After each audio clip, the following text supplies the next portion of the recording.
কুমিল্লা জেলা ব্রাহ্মণপাড়া উপজেলার মকিমপুর পূর্বপাড়া হিলফুল ফজুল ইসলামী ছাত্র ও যুব সংগঠনের উদ্যোগে কবরবাসীদের রুহের মাগফিরাত কামনায় আজকের এই 18তম তাফসীরুল কোরআন মাহফিল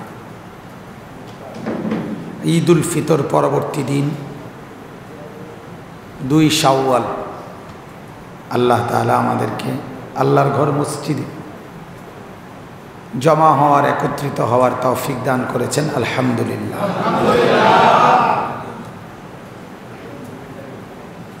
আল্লাহ পাকের ফজল আর কারামে আল্লাহ তাআলার মেহেরবানিতে আল্লাহ তাআলা আমাদেরকে মাহে রমজান বরকতময় একটি মাস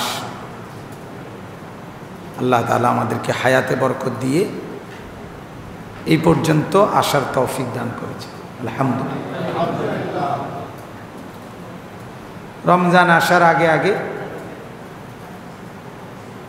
আমরা দোয়া করতেছিলাম ওয়াবাল্লিগনা রমাদান, আল্লাহ রমজান পর্যন্ত পৌঁছায় দেয়। সেই রমজান আবার আমাদের মাঝ থেকে এসে চলেও গেল। পূর্ববর্তী জামানার বুজুর্গানে দ্বীনের জীবনীতে আছে, আমাদের কাছে উর্দু কিতাব আছে আকাবির কা রমাদান, পূর্ববর্তীদের রমজান,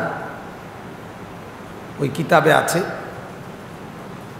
পূর্বে বহু আল্লাহর ওলি প্রিয় বান্দারা এমন ছিলেন যারা রমজান শেষ হলেই পুনরায় আবার দোয়া শুরু করতেন, আল্লাহ আগামী রমজান পর্যন্ত পৌঁছায় দেন,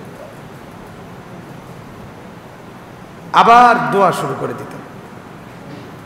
প্রত্যেকটা ইমানদার নেককার আল্লাহর প্রিয় বান্দার কাছে সবচেয়ে আনন্দের খুশির মাস হল রমজান। কারণ আল্লাহ তাআলা এই মাসটিকে ইবাদত দিয়ে সাজিয়েছেন,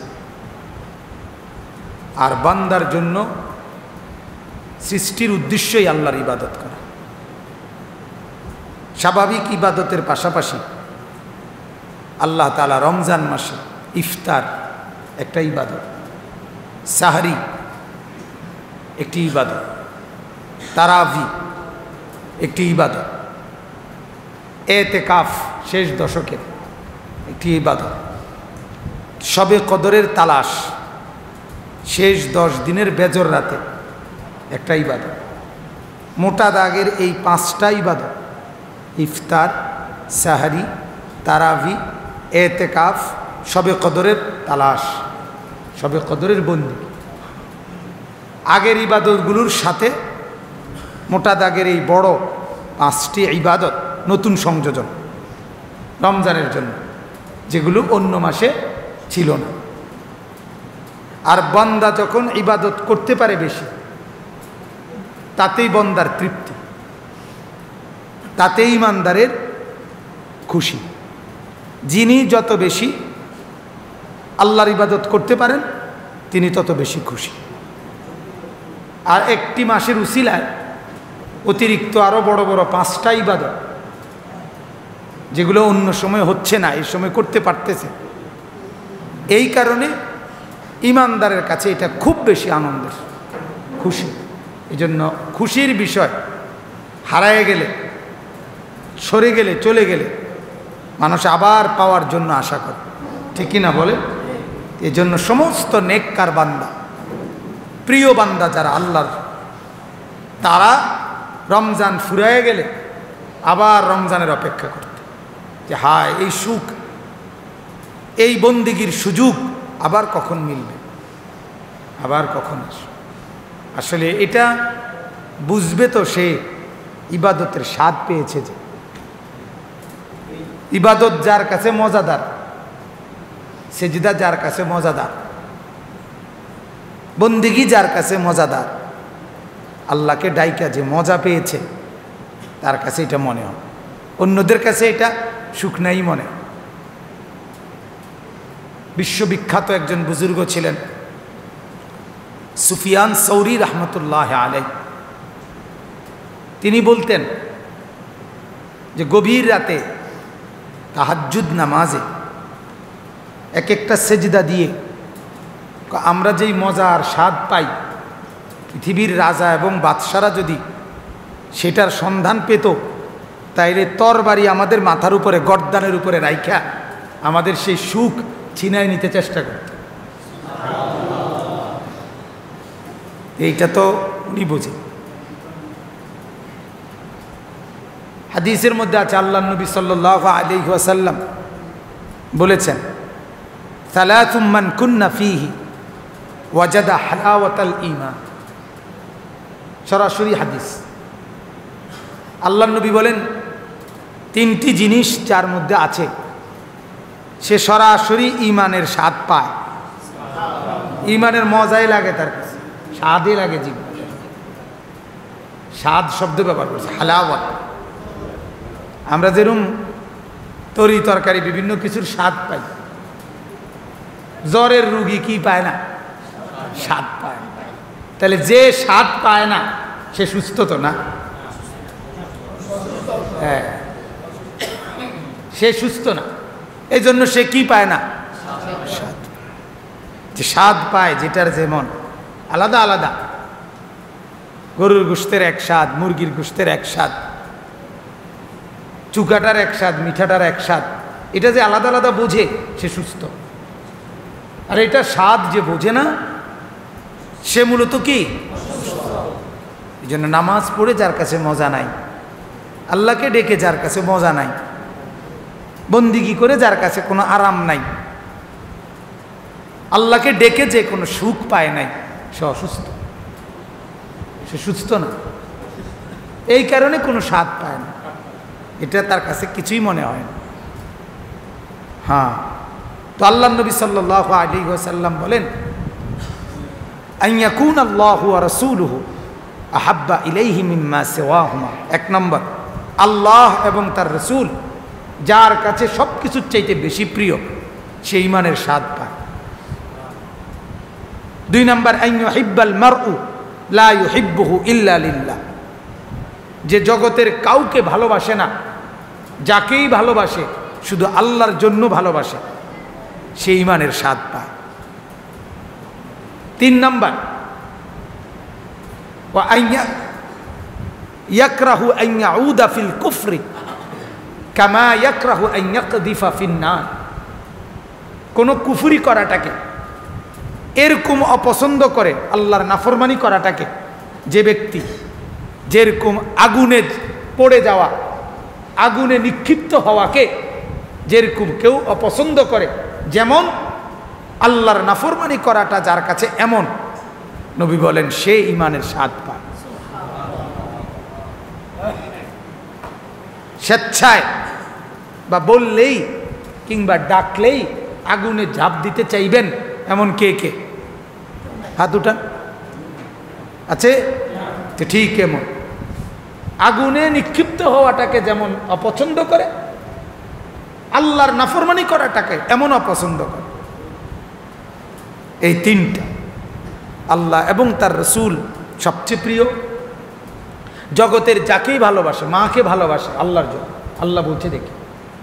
বিবিকে ভালোবাসে আল্লাহর জন্য, আল্লাহ বলছে, আল্লাহ পাক অনুমোদিত দেখা। সন্তানকে ভালোবাসে কেন? আল্লাহ বলছেন দেখি। ভিন নারীকে ভালোবাসে না কেন? আল্লাহ বলে নাই দেখি। কথা বলেন না কেন?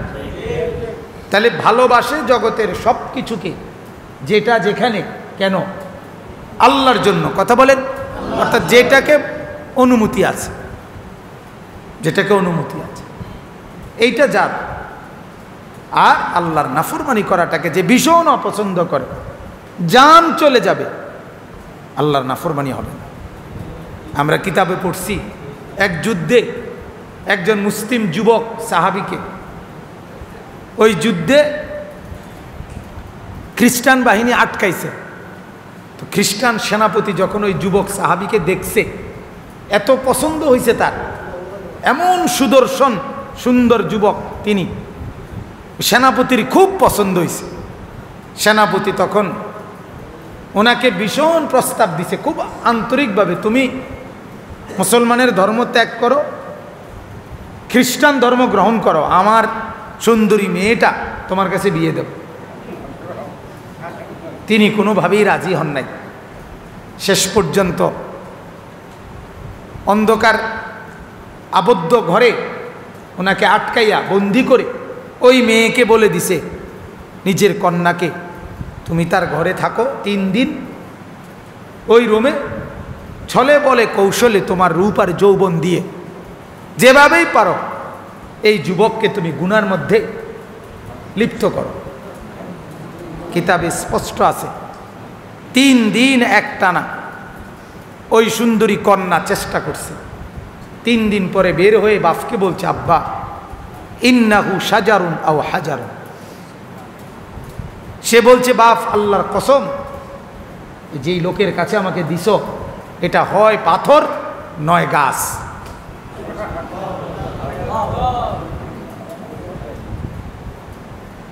এটা একটা সেকেন্ডের জন্য, একবারের জন্য আমার দিকে তাকায়ও নাই, ছোঁয়া তো কত দূরে। শাজারুন আও হাজার, এটা হয় গাছ অথবা পাথর, এর ভিতরে কোনো শোধবোধ অনুভূতি কিচ্ছু নাই। আসলে কি নাই? কিন্তু মূলত অনুমতি নাই। মূলত কি নাই? মালিকের অনুমতি।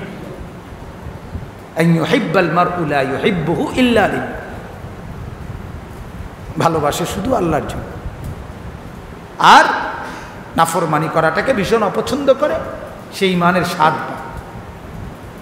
তো এই জন্য বলতেছি যে মজা তো পাবে সে ইবাদতের, সেজদার, বন্দিগির। রমজান আনন্দের, রমজান মজার, রমজানের ইবাদত মজার, এটা তো সে বুঝবে যার ভিতরে আখেরাত, পরকাল, আল্লাহর মহব্বত, রসুলুল্লাহর মহব্বত আছে। বাকিদের কাছে এটা অসুস্থতার কারণে শুকনাই মনে, আসে আর যায়, আসে আর যায়, শুধু খানার টাইম বদলায়, এই আর কি। আগে সকালে নাস্তা খাইতো, এখন সন্ধ্যা ইফতার করে। আগে আসার পরে খানা খাইতো, এখন ভোর রাত্রে ভাত খায়, এই আর। খানা যে যে 3 বার, এই 3 বার ঠিক আছে। সকালে নাস্তা, দুপুরের খাবার, রাতের খাবার, আর এই দিক দিয়ে হলো ইফতার, তারাবির পরে খানা, আবার সেহরির খানা। তো 3 ঠিক আছে। তা আর কি, শুধু টাইম লড়ছে, এই আর কি। এতে আর তেমন কি, খানা তো আর কমতি নাই, খানা তো আর কমতি। আমি তো প্রায় বলি, এমনিতে তো নাস্তা খাইলে খাইতো শুধু 2টা পরোটা আর ডাইল ভাজি, আর অথবা বেশিতে বেশি একটা ডিম পোস্ট করে, এই এর দূরে। কিন্তু এইটা না খাইয়ে এটার বদলে যেই ইফতার করছে যত আইটেম, এতে নাস্তা খাইলেই ভালো আছিল। কথা বোঝেন না? এত বেশি খানা হয়ে যায়, অনেক বেশি হয়ে যায়, হিসাবে ধরলে অনেক বেশি। আরও বুঝায় রমজান মাস, এত কিছু হিসাব করো না, এটা রোজা মাস। না, রোজার মাসে খানার বেলায় কোনো হিসাব করবে না, তো ইবাদতের বেলায় এত হিসাব করো কেন? ইবাদতের বেলা বলে যে হুজুরের পিছনে খতমে তারাবি পড়লে সময় বেশি লাগবে, হ্যাঁ কুলাইতাম না, এখানে সে হিসাব। 8 রাকাত তারাবি পড়লে অসুবিধা কি? হ্যাঁ পুরো 20 রাকাত পড়তে হবে কেন? কায় না তো হিসাব কা 28 রাকাত পড়তে পারেন না, 40 রাকাত পড়েন,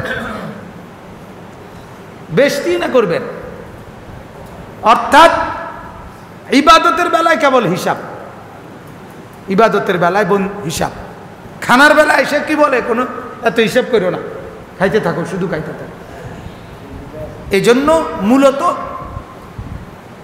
ইবাদতের স্বাদ পাওয়া, মজা পাওয়া আল্লাহর নেক বান্দারা এটা অনুভব করে। আর এজন্য রমজান নামাজ, রোজা, জিকির, তেলাওয়াত এগুলোর সাথে সাথে অতিরিক্ত যে আমলগুলো পায়, এগুলো যখন করে বান্দা ইমানদার, তখন তার কাছে মজাই মজা, স্বাদ আর স্বাদ পায়, মজাই মজা। তখন সে আখিরাতের পুঁজি যখন হয়, কল্পনা করে, যখন ভাবে আমার নেকি হচ্ছে, তখন আনন্দই লাগে। এই জন্য আমি অনেক সময় বলি, রমজান মাসে প্রত্যেক আমলের ব্যাপারে এ কথা নিয়ত করা যে কষ্ট হচ্ছে এটা না, বরং নেকি হচ্ছে। সারাদিন রোজা রেখে কষ্ট হচ্ছে এটা না ভাবা, বরং নেকি হচ্ছে। তারাবির নামাজ 20 রাকাত পড়ে লম্বা সময় কষ্ট হচ্ছে না, নেকি হচ্ছে। প্রতিদিন ভোর রাত্রে টাইমলি উঠে সেহরি খাইতে কষ্ট হচ্ছে না, নেকি হচ্ছে। সন্ধ্যার এই টাইম স্বাভাবিকভাবে 11 মাসে ঠিক এই টাইমে মাগরিবের আগ মুহূর্তে এত গুরুত্ব দিয়ে কেউ খাবার খায় না। এই টাইমে সব গুছাইয়া টাইমে বসে থাকা, এটা কষ্ট হচ্ছে না, বরং ইফতারের কারণে নেকি হচ্ছে। রমজান মাসের ইফতার এটা নেকি, রমজান মাসের সাহারি এটাও কি ফাইন্না ফিস সাহুরে বারাকা। আল্লাহর নবী বলছে সেহরিতে বরকত, এটা খাবার না শুধু, এটা বরকত। তাহলে এই কথা যার দিলে আসে সেই ইমানদার, সেই ইমানের স্বাদ পায়, সে আল্লাহর নেক বান্দা, যে রমজান মাস বড় প্রিয়, যার আমলে মজা পায়, যে সুখ পায়, যে বন্দিগি করে যে তৃপ্তি পাইছে, ভালো লাগছে, যার সোজা কথা পুরা রমজান মাস যার মজা লাগছে, নামাজ পড়ে, তারাবি পড়ে, জিকির করে, কোরআনুল কারীমের তেলাওয়াত করে, তাহাজ্জুদ পড়ে, ইফতার সেহরি এর মাধ্যমে যে মজাই মজা পাইছে, মূলত সে আল্লাহর নেক বান্দা। আল্লাহ পাক যেটা চাইছেন সেটা তার দ্বারা আদায় হইছে। কথা বুঝছে? একটা ছোট্ট উদাহরণ দিই। বড় পীর আব্দুল কাদের জিলানী রহমতুল্লাহ আলাইহি, সবাই তো নাম জানেন, সৈয়দুল আউলিয়া। তো উনার আমলে ওই জামানার বাদশাহ, বাগদাদের বাদশাহ, উনি তো বাগদাদের, তো উনাকে বাগদাদের বাদশাহ উনাকে, উনার এলাকাটা এই যে জিলান বলে, যেটা গাইলান, মূলত আরবি শব্দ হলো গাইলান। আমরা কেমনে কেমনে এটা চালু হয়ে গেছে, জিলানি কয় আর কি। তো যাই হোক, এই এলাকাটা, এই গাইলান যে এলাকা, জিলান যেটা, এটা একটা প্রদেশ। বাংলাদেশে তো প্রাদেশিক দেশ না, ইন্ডিয়া হলো প্রদেশ, মানে এক একটা প্রদেশ আলাদা আলাদা, ওইটার পুরা সরকার আলাদা আলাদা। আবার একটা কেন্দ্রীয় সরকারও আছে, আবার প্রাদেশিক সরকারও কি আলাদা। প্রাদেশিক সরকার প্রধানকে মুখ্যমন্ত্রী বলে তারা। তো এই গাইলান যে প্রদেশটা, এরিয়াটা, এটা ওই জামানার বাদশাহ বাগদাদে হজরত আব্দুল কাদের জিলানী রহমতুল্লাহ আলাইহিকে বলছে একদিন, হজরত এই পুরাটা প্রদেশ আমি আপনাকে হাদিয়া দিলাম, এই অঞ্চলের যতটুকু খাজনা, ট্যাক্স, রাজস্ব, মানে রাষ্ট্রীয় যত ইনকাম সব আপনি নেবেন, আপনারে দিলাম। বুঝেন নাই কথাটা? তখন বড় পীর আব্দুল কাদের জিলানী রহমতুল্লাহ আলাইহি বলছে ওই বাদশাকে, বাগদাদের বাদশাকে, যে বাদশাহ তুমি আগে একটা হিসাব করো, আমারে একটা হিসাব করে জবাব দাও। হিসাবটা হলো এই, আল্লাহ তাআলা কোরআনুল কারীমের মধ্যে বলছেন, কুল মাতাউদ দুনিয়া কালিল। আল্লাহ তাআলা নবীকে বলছেন, বন্ধু আপনি বলে দেন সবাইকে, তামাম দুনিয়া বলতে যে দূর, গোটা পৃথিবী, এ সবটা দুনিয়া যদ্দূর, এর মধ্যে যত নিয়ামত, যত নাজ, সম্পদ, মাল, দৌলত, যা কিছু আছে, আল্লাহ বলেন এই সবটার পরিমাণ কদ্দূর আমি আল্লাহ বলতেছি, সবাইকে আপনি শুনায় দেন, সবটা মিলাইয়া কালিল, সামান্য। কি বলেন? বলেন সামান্য। পুরাটা দুনিয়া, সব স্বর্ণের খনি, রৌপ্যের খনি, গ্যাসের খনি, তেলের খনি, কয়লার খনি, যত টাকা, যত ডলার, যত রিয়াল, যত দিনার, সব কিছু মিলাইয়া কি সামান্য। তো বলল বাদশাহ, পুরা দুনিয়াটাকে আল্লাহ তাআলা বলছেন সামান্য, সবটা মিলাইলে সেখান থেকে তোমার রাজত্ব বাগদাদে যে দূর, এইটা তো সামান্য থেকে সামান্য, তোমার তো আর পুরোটা দুনিয়া না, তাহলে সেখানে তোমারটা হলো কি সামান্য থেকে সামান্য। এরপরে তুমি তোমার অংশ থেকে আমারে যে কদ্দুর দিছ, এটা আরো সামান্য। সামান্য থেকে সামান্য, সেই সামান্য থেকে আরো সামান্য। এইবার তিনি বললেন, বাদশাহ এবার তোমার বিচারে কি বলে? তোমার এই সামান্যটুকু নিয়ে আজ 60 বছরে তিল তিল করে সেজদা দিয়ে বন্দিগি করে জিকির করে তেলাওয়াত করে আল্লাহর ইবাদত করে করে আমি আখিরাতে জান্নাতের যেই বিশাল সাম্রাজ্য আমি জোগাড় করছি, সাজাইছি, তোমার এই সামান্যটুকু নিয়া আমি আমার এই বিশাল সাম্রাজ্য হারায় ফেলবো, ছেড়ে দেব, ত্যাগ করবো। আমারে এত বেকুব তুমি কেমনে ভাবছো? আগে এটাকে দূর বুঝো, বুঝেন না কথাটা? আমি এত বোকা কেন হইতাম? তুমি আমারে এত বেকুব কেমনে ঠাউরাইলা? তুমি আমারে কি দিয়া কি নিতে চাচ্ছ? তুমি আমার এই সামান্যটুকু দিয়ে আমার আখিরাত নিয়ে যাইতে চাইতেছ? আমার এই পরকালের এই বিশাল সাম্রাজ্য ছিনিয়ে নিতে চাচ্ছ? আমি এত বোকা হব কেন? আমি দেব। ফিরাই দিলাম, ফিরাই দিলাম। আমরা কিতাবে পড়ছি মিশরের একজন বড় শ্রেষ্ঠ আলেম ছিলেন সাঈদ হালবি রহমতুল্লাহ আলাইহ। ওই জমানার শ্রেষ্ঠ মুহাদ্দিস, বড় বাদশাহ, আরে শ্রেষ্ঠ আলেম ছিলেন তিনি।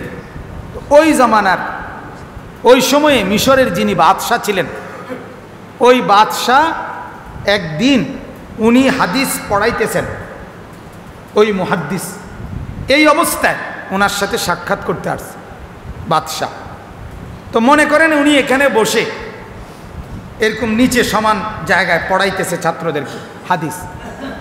ওই গেটের কাছে বাদশাহ যখন ঢুকতেছে তখন উনি আপনার দেখতেই সাথে সাথে ওই বাদশাহ ঢুকতেছে এটা দেখেই উনি বসা ছিলেন যেভাবে আসন ধরে বা যেমনে, ওনার দুই পাও ওনারে দেখে সামনের দিকে দুনো পাও ছড়াইয়া দিছে, এই দুনো পাও আর কি সামনের দিকে ছড়াইয়া এমনি পড়াইতে আছে। এবার বাদশাহ আসছে, পাশে বসছে, যে হুজুর এখন আইসা বসলেন, মনে করেন এরকম বাদশাহ আইসা পাশে বসছে।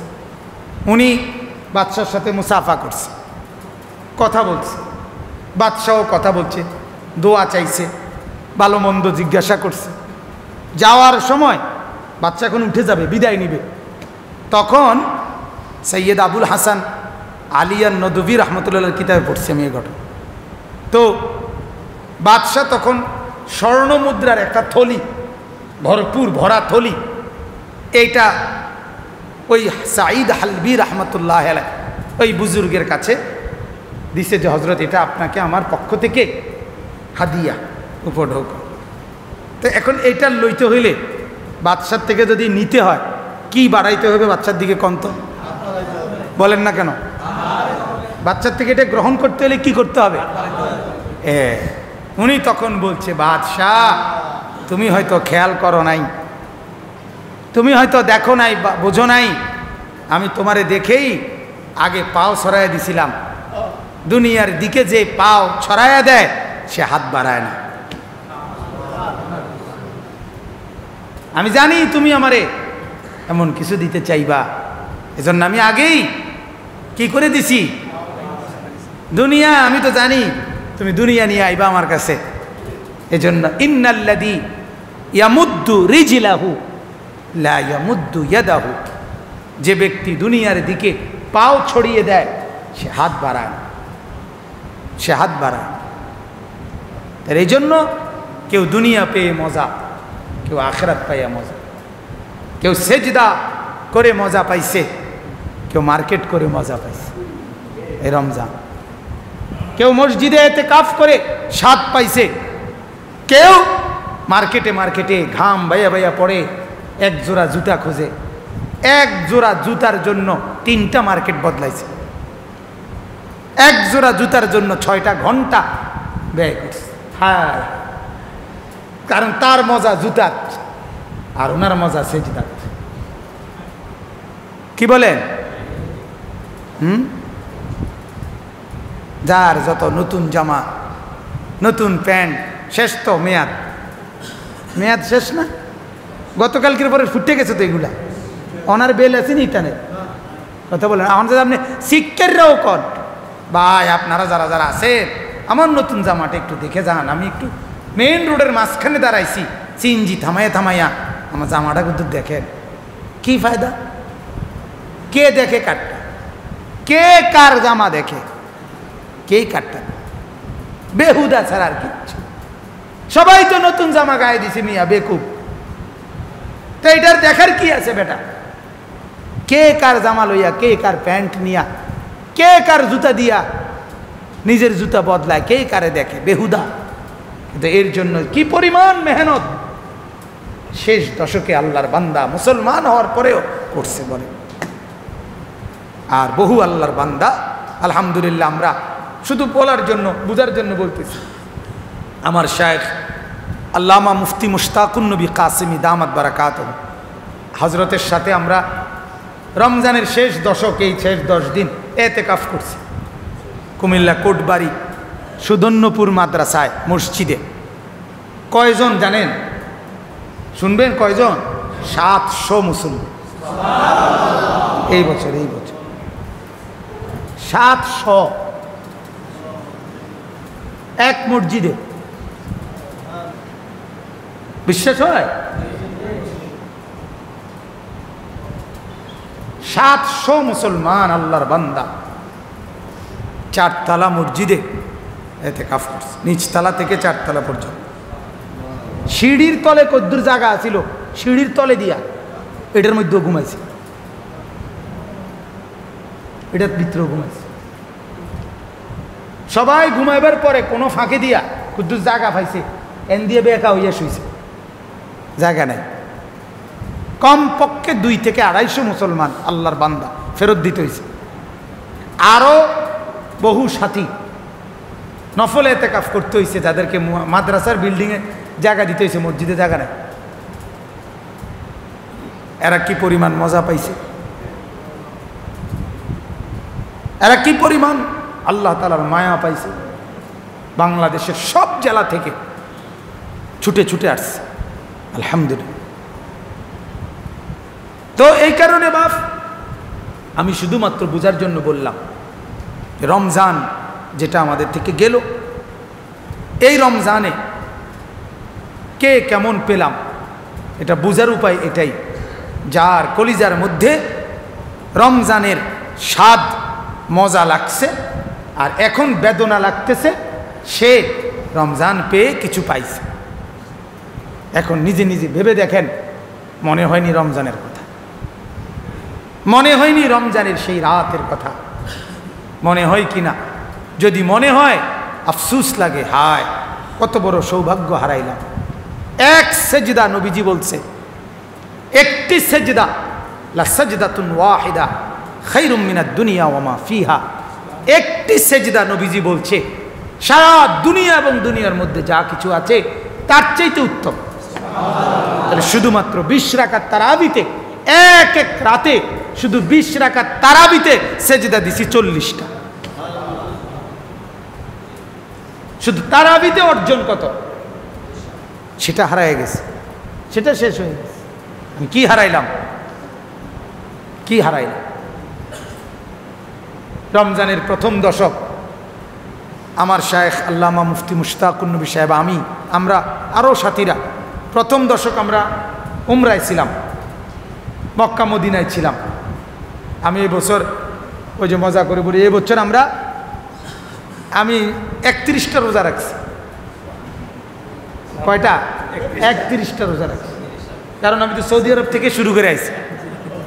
প্রথম রোজা রাখছি মদিনায়, কথা বুঝছেন, ওইখানে শুরু করছি। রাসূলুল্লাহ সাল্লাল্লাহু আলাইহি ওয়াসাল্লামের রওজার সামনে রোজা শুরু করে আইছি। মসজিদে হারামে 1 ওয়াক্ত নামাজ 1 লক্ষ ওয়াক্ত, একেবারে স্পষ্ট, সর্বোচ্চ বিশুদ্ধ হাদিস, কোনো সন্দেহ নাই। এবার সেটা রমজান মাসে হইলে, বোঝেন নাই কথাটা? 1 লক্ষ তো সারা বছরের জন্য, তো আপনি এটা রমজানের অতিরিক্ত বোনাস আছে না? তাইলে আমি 100 টাকা দিলাম হাদিয়া, দিয়ে হুজুরে বললাম, হুজুর নেকি হইল কত? 1 কোটি। প্রতি একে 1 লাখ, তাহলে 100 রিয়ালে কত? 1 কোটি না, 100 লাখ না, 1 কোটি। আচ্ছা, এই হলো 1 কোটি। এবারে রমজানে 70 যোগ হবে। আমার এটা অবিশ্বাস মনে হয় না? তো কোরআন ওয়ায়াজিদুহুম মিন ফাদলি, আল্লাহ বলে বান্দা তোমার নেকি, তোমার আমলের নেকি হিসাবে আসে যেত, আমি প্রথম দেব অত, এরপরে আমার থেকে বাড়াবো আরো অনেক বেশি। লিওয়াফিয়াহুম উজুরাহুম, হিসাবে যত আইয়ে নেকি, আমার তো একটা পরিমাণ আছে, 1-এ 10, 1-এ 70, 1-এ 700, 1-এ 7000, এরকম এক একটা কি আছে, বোঝেন নাই? পরিমাণ আছে।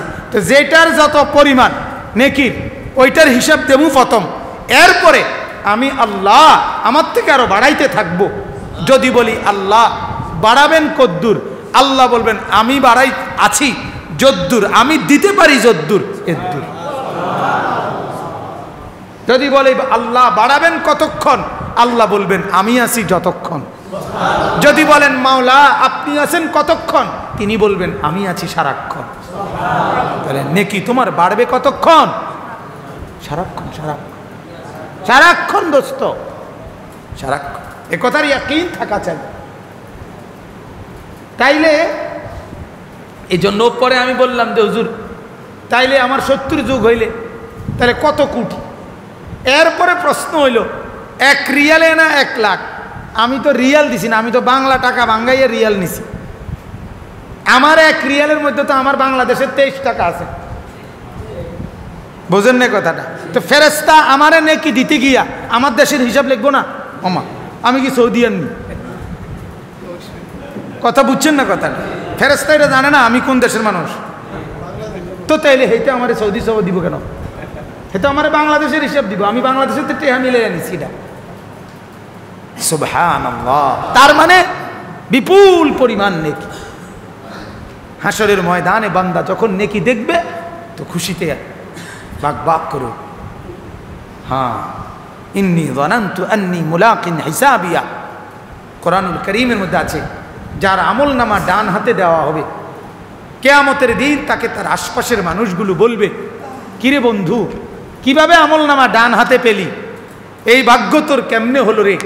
তখন ওই বান্দা বলবে ইন্নী যানানতু আন্নী মুলাকিন হিসাবিয়া, ভাইয়া যদিও থাকতাম দুনিয়ায়, চলতাম তোমাদের সাথে একই বাজারে বাজার করতাম, এক রকমের গাড়িতেই চলতাম ফিরতাম, কিন্তু আমি প্রত্যেক মিনিটে মিনিটে প্রত্যেক দিন এটা মনে রাখতাম, আমি জানতাম এরকম একটা হিসাবের দিন হাসরের মাঠ আসবেই আসবে। এই জন্য আমি আমার বন্দিগি ঠিক রাখছি, বাজারও করছি সেজদাও করছি, দোকানদারিও করছি সেজদাও করছি, বেচা কিনাও করছি সেজদাও করছি, বউ বাচ্চাও পালছি, সংসারও চালাইছি, হ্যাঁ সেজদাও করছি। আর তুমি সেজদা করতে মনে নাই, শুধু বেড়ি ফেলছ, ফোলা ফেলছ, জি ফেলছ, পয়সা কামাইতে কামাইতে, বিল্ডিং করতে করতে, হায় হায় শুধুমাত্র ঘরের সামনের রোমে ডেকোরেশন করছে, খরচ গেছে কত? 35 লক্ষ টাকা শুধু আলগা কারুকাজ করতে। কি পরিমাণ? শুধুমাত্র 2 তালা বিল্ডিংয়ে ভদ্রলোকের খরচ হয়েছে কমপক্ষে 3 থেকে 4 কোটি টাকা। আমার চোখে দেখা, আমার এই 2 চোখে আমি দেখছি, আমারে নিয়ে গেছে দোয়ার দিন। সেই লোক আজকে কিছুদিন হয় এখন কাঁদতেছে, বউ গেছে গা, বউ গেছে, হায় নাফরমান। কারে রাজি করতে গিয়ে কাকে নারাজ করলি?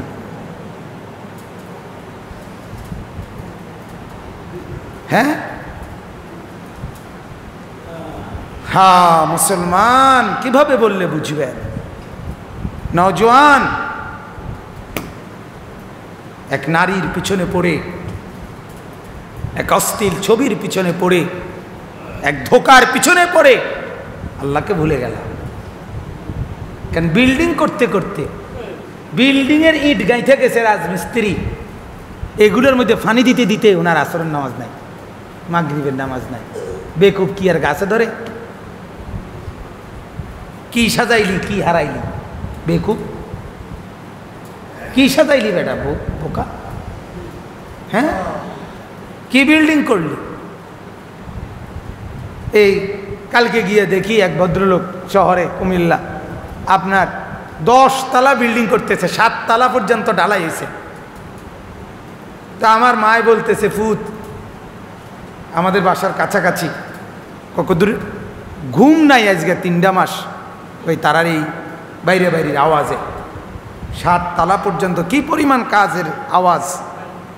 অথচ বউ আপনার সে থাকে কুমিল্লায় ভদ্রলোক, বউ থাকে ঢাকায়, একমাত্র ছেলে সে থাকে ময়মনসিংহ, বউ নিয়া এই সংসার। এখানে তারে 5,000 টাকা দিয়ে একজন লোক রাখছে, সেই লোকে বাতরাইন্দা দেয়।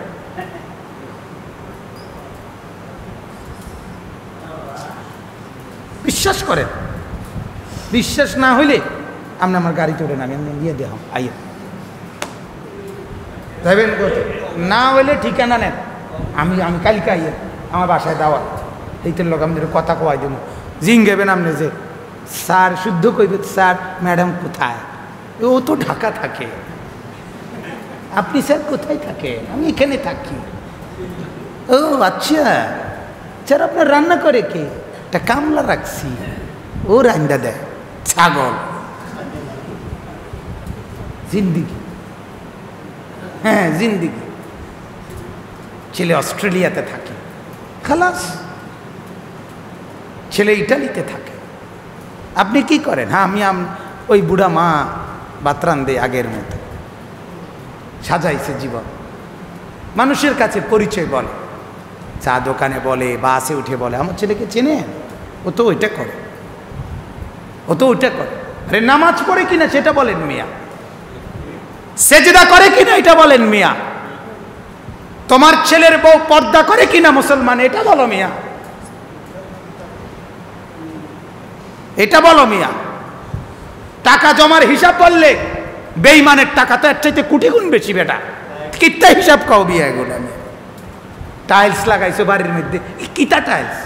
কয় টাকার টাইলস লাগাইছো বেটা? কাফের বেঈমানের বাড়ির মধ্যে তো টাইলস এর চাইতে কোটি গুণ দামি বেশি।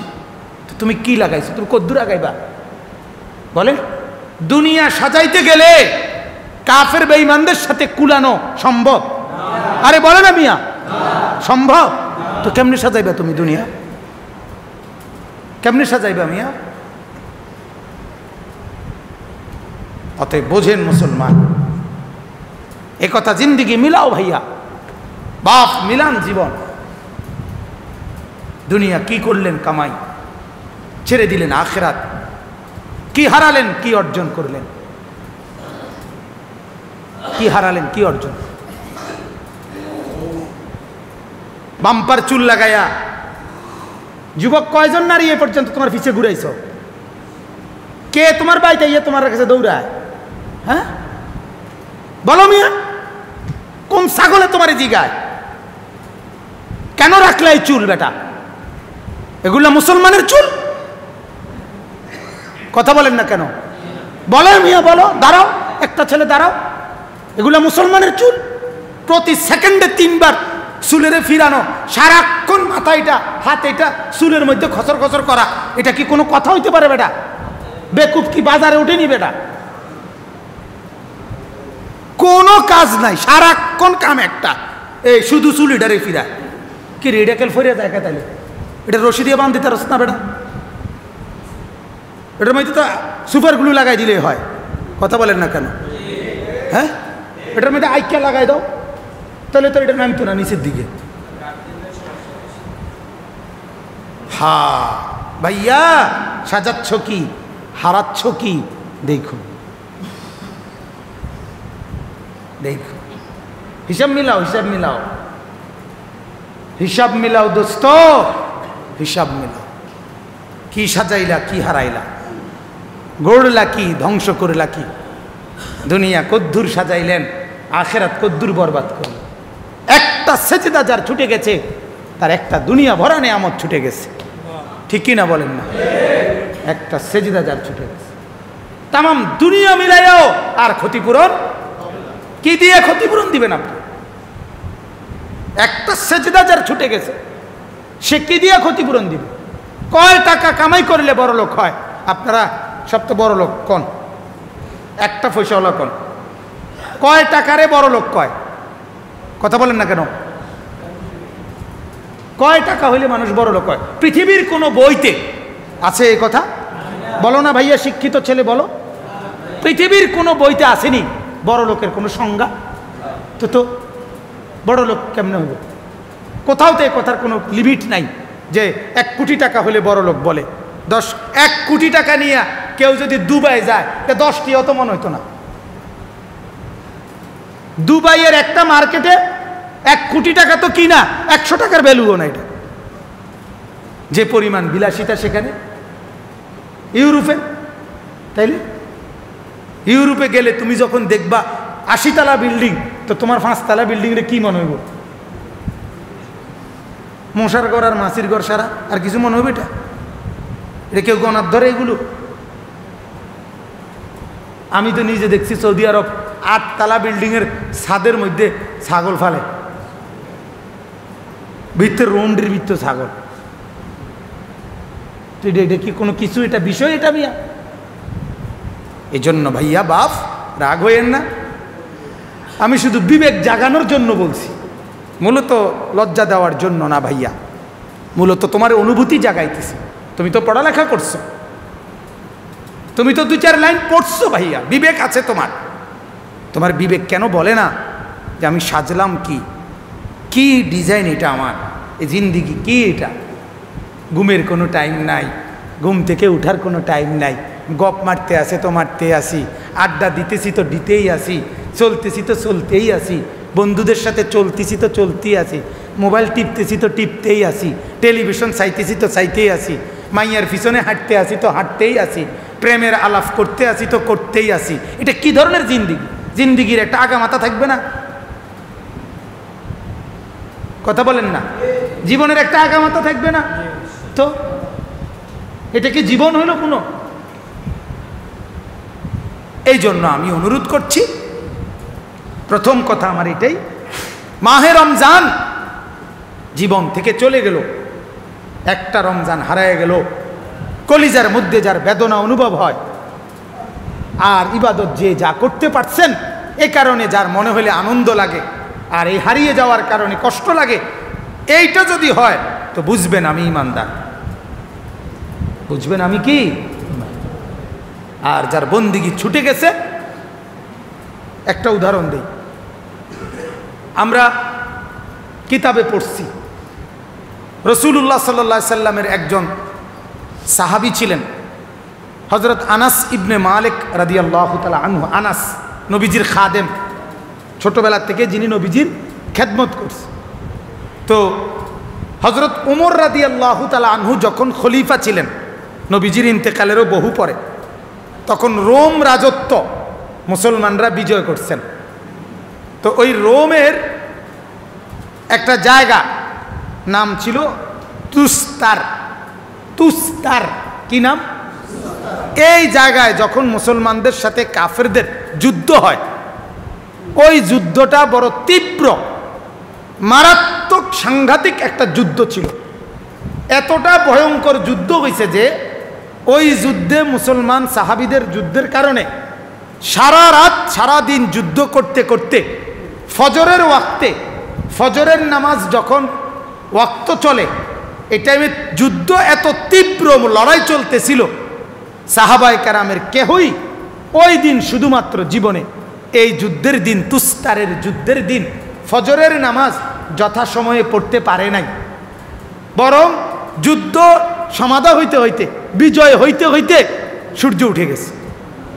এরপরে মুসলমানরা বিজয় লাভ করছে, যুদ্ধ শেষ হয়েছে। এরপরে মুসলমানরা কাজা, ফজরের নামাজ কাজা পড়ছে।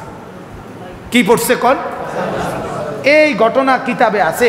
পরবর্তীতে সাহাবায়ে কেরাম যখন নিজেদের মধ্যে যখনই কোনো কারণে ওই যুদ্ধের ঘটনা বলতেন, তখন এই যুদ্ধের নামও বলতেন, মানে ঐতিহাসিক যে বড় বড় যে কয়েকটা যুদ্ধের মতো এই ঘটনা নিয়ে যখনই আলোচনা উঠত, মানে কথা উঠলেই নাম এটা বাইর হইলেই নিজেদের মধ্যে, এই কিতাবে আছে ইতিহাসের, হযরত আনাস রাদিয়াল্লাহু তাআলা আনহু সাথে সাথে চিৎকার দিয়া অজরে কাঁদতে শুরু করতেন।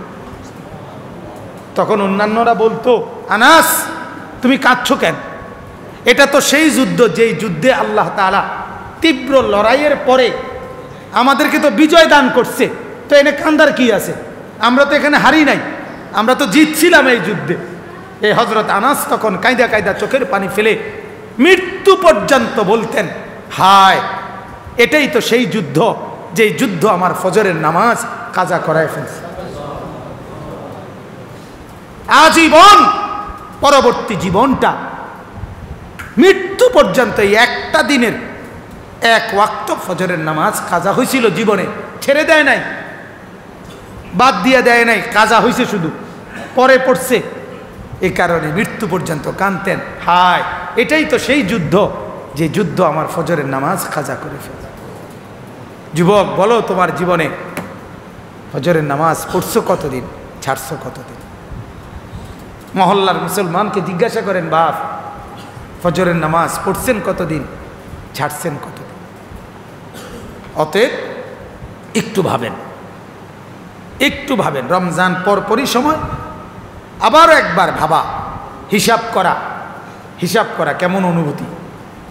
আল্লাহ তাআলা তো বলছে লাআল্লাকুম তাত্তাকুন, কেন রোজা দিলাম? যেন তোমরা মুত্তাকি হইতে পারো। এখন কেরুম লাগতেছে শরীরে, ওষুধ তো খাইছে না যে 1 মাস, শরীরটা কেমন লাগে এখন? মানুষ জিগায় না, অ্যান্টিবায়োটিক তো খাইলেন আজকে 15 দিন, এখন কেরুম লাগে? যে না এই একই রকম, যেই কোয়াল হেই মাতা, যেই দশায় এই দশাই লাগতে আছে, তো আর তাহলে তো বুঝে গেল ওষুধে কি হয় নাই, কাজ। যদি গুনাহ ছাড়ার মতো হিম্মত মনে লাগে, যদি নেক আমলের জজবা লাগে, নামাজের পাবন্দি দিলে লাগে, তাইলে বুঝতে হবে রমজানের এই 1 মাস আমার জীবনে কাজ হয়েছে কিছু, ঠিক কি না বলেন? এখন তাইলে প্রত্যেকেই ভাবে, রমজান পরবর্তী 2 দিন হয়ে গেছে, 2 দিন হয়ে গেছে না? এই 2 দিনে 10 ওয়াক্ত নামাজ গেছে কেন? 10 ওয়াক্ত নামাজ চলে গেছে তো কালকে থেকে। এই 10 ওয়াক্ত নামাজ এর হালাত হিসাব করেন। এই আপনারা বসা যারা বসছেন, শুধু আপনারাই বলেন, আপনারা আপনাদের হিসাব করেন। 10 ওয়াক্ত নামাজ যার জামাতে আদায় হয়েছে, তার রমজান কাজে লাগছে। কথা বলেন না কেন? 10 ওয়াক্ত নামাজের জামাত যার ছুটে নাই। আর যদি জামাত ছুটে থাকে, নামাজ পড়া হয়ে না থাকে, নামাজ যদি ছুটে গিয়ে থাকে, তাহলে বোঝা গেল অ্যান্টিবায়োটিক পুরা কোর্সটাই মারি গেছে। তাহলে বলো না ভাই, দাঁড়ায় একজন একজন করে বলো, ছেলেরা আগে বলো। আমি কালকে ঈদের নামাজ পড়াইছি দেবিদ্দার আবদুল্লাপুর, তা আমি পড়াইতে গিয়ে মুসল্লি করে বললাম, বাপ ঈদের আনন্দ করতে করতে যেন জোহরের নামাজ ছুটে না যায়। হ্যাঁ, ঈদের আনন্দের সাফে জোহর ছুটে যায়। গরুর গোস্তের আড্ডি বাইরাইতে কোরবানির দিন জোহরও নাই, আসরও নাই, মাগরিবও নাই। ময়দাটা কোরবানি, দেখি খাম খেয়ালি নাকি? বাঁচলে নামাজ কি আর না পড়ব নি? কথা বোঝেন নাই? দেখি এটা খাম খেয়ালি কথা নাকি? এটা কোরবানি দিতে চায় বেটা। আরে বাপরে, আমনের বাপ দাদা 14 গোষ্ঠী আর কোরবানি দিছে না, আমনে একটা নতুন কোরবানি দৈন্য হয়েছেন। হ্যাঁ, আমনে একটা আড্ডি কোরবানি হয়েছেন একদম, আপনি একটা কোরবানি দেয়। আরে বাপরে বাপ, এই জন্য নামাজ কোরবানি দেওয়া ওয়াজিব, আর জোহরের নামাজ পড়া ফরজ।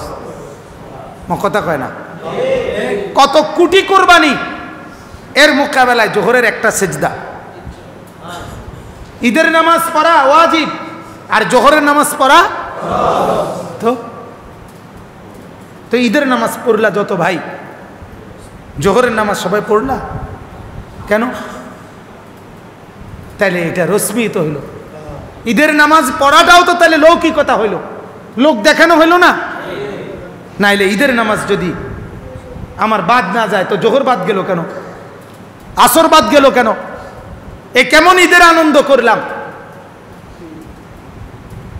গতকালকে আমি যখন ঈদের নামাজ পড়াইয়া যাই তখন ফিকাফের মধ্যে ডেক সেট লাগাইয়া আপনার এরকম তাগড়া ছেলে 17-18 বছরের ছেলে বয়সী এক বোঝাই বড় করা ফিকাফের মধ্যে এগুলার ডেক সেটে গান বাজাইতেছে আর নাচতেছে। তো আমার ছেলে 5.5 বছর বয়স, সাফওয়ান আমার ছোট ছেলে, ওই আমার সাথে ছিল গাড়ি, আমার সাথে গেছে ঈদের নামাজে আমার ছেলেটা। তাও আমার জিজ্ঞাসা করছে, আব্বু এটা কি, এগুলা কি? এত ছোট মানুষ বুঝছে না, এই যে এরম লাফাইতে আছে যে ফোলাফাইন এগুলো হয়তো বুঝতেছে না এরম করে কা। পরে আমি বললাম, আব্বু এগুলারে কুত্তা কামড়াইছে, সব দিনে একটা ডাইরেক্ট বলছি, আর বিশ্বাস করে এগুলারে কুত্তা কামড়াইছে, এই জন্য কুত্তার কামড়ের কারণে আব্বু আজকে তো ঈদের দিন, ওষুধের দোকান খোলা নাই, সব দোকান ফাটো বন্ধ, এখন কি করব, কুত্তার কামড়ে নাচতে আছে এরা। তারে কুত্তায় কামড়াইছে, তারে শুয়োরে কামড়াইছে, তারে জানোয়ার কামড়াইছে।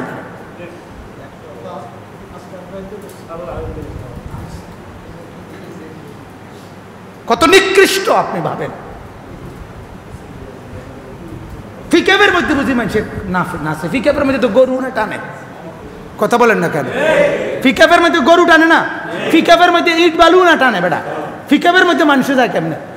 তোর সামান্য রুচি নাই, তুই নাচতে অটোর মধ্যে নাচতি, তত একটা ভদ্রতা থাকতো তোর, যাক অটোর মধ্যে তো মানুষে চলে। ছি ছি ছি ছি। তাইলে আজ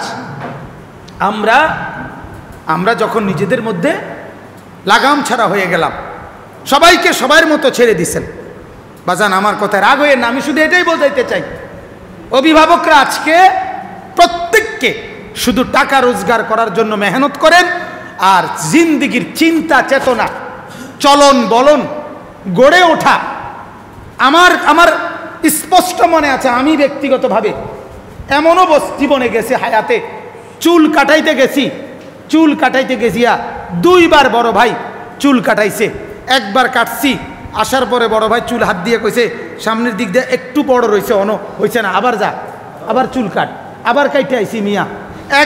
একটা টুপি জীবনে একবার মাথায় দেওয়ার পরে এই মাকে ফাঁকে ফাঁকে আপনার লাল লাল একটা ছোট্ট ছোট্ট ফুল ছিল, আমার আব্বা দেখছে জীবনে আমার এই একবারে টুপি, এই সাদা টুপিতে। আমার আব্বা হয়েছে, হ্যাঁ না বোঝা যায়, এখন তুমি যে হয়েছে ডক হয়েছে, ডিজাইন হয়েছে, এটা বোঝা যায়। মানে এই কথা বলাতেই বুঝছি যে আব্বা এটা কি করে নাই, আর কোনোদিন পরি নাই এই টুপি, আর কোনোদিন পরি নাই এই টুপি। মা বাপ তো আগে নজর রাখতো, এক মা বাপ তো এটা ফুললি নজর রাখতো যে আমার ছেলের চুল এটা, আমার বাপ দাদা 14 গোষ্ঠী, আমার এলাকা মহল্লার কেউ কোনোদিন শিক্ষিত ভদ্রলোক কেউ রাখলো না, এটা কি রাখলো আমার ফুট, এটা কি একবার ভাবা দরকার না? না না, টাকা রোজগার করব আমি, টাকা আমার থেকে নিবা বাবা। এবার বউরে বলে দিছে তুমি তোমার যেটা মনে করো এটা দিয়ে সাজো, মেয়েরে বলে দিছে তুমি যেমনে মনে হয় এমনে সাজো, ছেলেকে বলে দিছে তুমি তোমার যেটা মনে কর ঠ্যাং আলগি দিয়ে হাঁটো, ফ্যান ফিন্দা হাঁটো, ফ্যান জোড়া লাগাইয়া হাঁটো, নলে তালি দিয়া ফরো, যেমনি মনে কর টাকা নিবা আমার থেকে, সাজ গোজ চলাফেরা সব হবে তোমার নিজের মতো। এই হলো আমাদের পাগলামি, এই হলো আমাদের পাগলামি ছাড়া আর কিছু। আমরা এত নিয়ন্ত্রণ হারা হওয়া ঠিক না বাজান।